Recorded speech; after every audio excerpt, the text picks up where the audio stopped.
Over thinking. जब कभी हमारे मन में किसी बात को लेकर डर बैठता है तो हम डिप्रेशन का शिकार हो जाते हैं।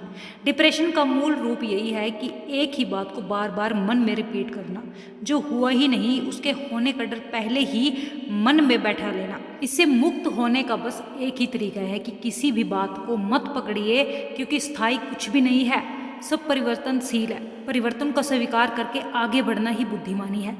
जब हम किसी चीज को पकड़ लेते हैं तो हमारे आगे बढ़ने के सारे रास्ते बंद हो जाते हैं। जीवन में समस्याएं तो आती है और आती रहेंगी, तो उनसे घबराने की बजाय उनका सामना कीजिए। ईश्वर आपके साथ है। एक वक्त के बाद सब कुछ बदल जाता है। कुछ माता पिता अपने ही बेटे बहुएं और पोता पोतियों में भेदभाव करते हैं और घर को अलग करवाने में बदनाम बहू हो जाती है। जो माँ बाप अपने बच्चों में भेदभाव करते हैं वो माँ बाप अंत में अकेले पड़ जाते हैं, क्योंकि उन्होंने भी एक समय अपनी औलादों को अकेला कर दिया था। अब जो बोया है सो काटना तो पड़ेगा। कुछ लोग झूठ बोलने में इतने निपुण हो जाते हैं कि आपके सामने आपने जो नहीं भी कहा होगा वो किसी और को इतने अच्छे से बताएंगे कि तब आप ये भी नहीं बोल पाओगे कि मैंने ऐसा कहा ही नहीं।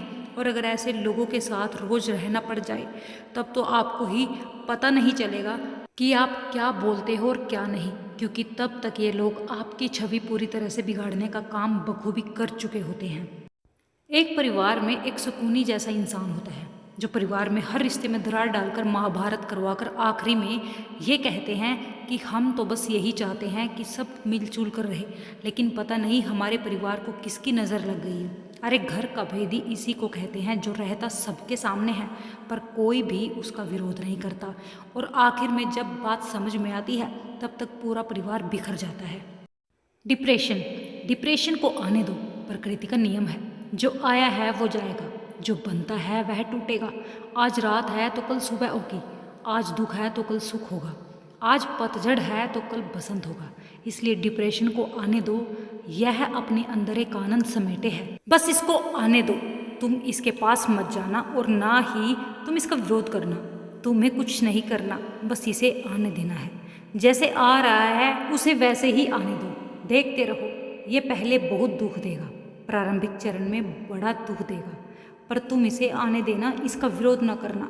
अगले चरण में यह तुम्हें तड़पाएगा, इसमें इसकी गलती नहीं है, यह तो जीवन का साक्षात दर्शन देगा। तुम्हें ही तड़प होगी क्योंकि तुम तो जीवन को जानते ही नहीं थे, इसलिए ही तो डिप्रेशन आया है। तुम स्वीकार करना, जीवन को स्वीकार करना। जब तुम इस चरण में जीवन को स्वीकार कर लोगे, जीवन भर आनंद ही आनंद है। डिप्रेशन फिर क्षण भर में चला जाएगा, जैसे आया था वैसे ही चला जाएगा। तुम्हें जीवन का आनंद दे जाएगा, तुम्हें जीवन के लिए हथियार दे जाएगा। तुम जीवन के अर्थ और रहस्य को समझ लोगे, तुम हकीकत को समझ लोगे, वास्तविकता को समझ लोगे। सुबह हो जाएगी, प्रकाश आ जाएगा, परिवर्तन हो जाएगा, चिड़िया जग जाएगी और तुम बदल जाओगे।